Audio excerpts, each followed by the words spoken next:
ADHD, sex, gambling, drugs, why people with ADHD struggle with these so much is that your brain is constantly dopamine searching. And if you don't realize that you have ADHD or you don't really understand ADHD, you don't realize this effect.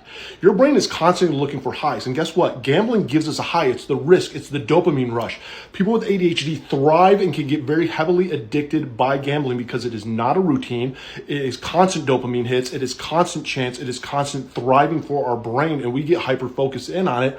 Next thing you know, we're obsessed with it. Same when it comes to sex. When it comes to sex, you can get very, almost, it seems like they're a sex addict, but it comes down to that, yes, it does create dopamine in your brain. Your brain is searching for dopamine, and these are negative ways that it does. Another one is drugs and alcohol.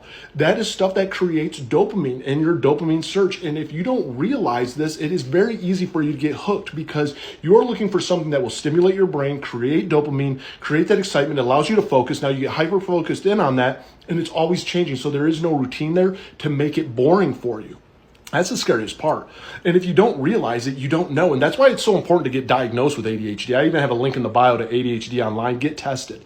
Because it doesn't necessarily always also mean that you're ADHD. ADHD is very similar to autism. You can also have autism and ADHD. It's also very similar to bipolar 2 or BPD.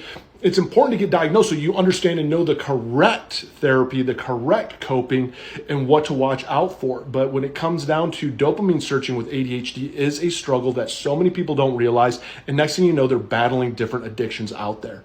I will say this, I got sober 7/25/17, and part of my sobriety was getting back into therapy, getting on the right meds, getting with the right psychiatrist and psychologist, and really getting my ADHD back under control and knowing how to healthy search for dopamine and realizing what the strengths again are and the weaknesses are to having ADHD.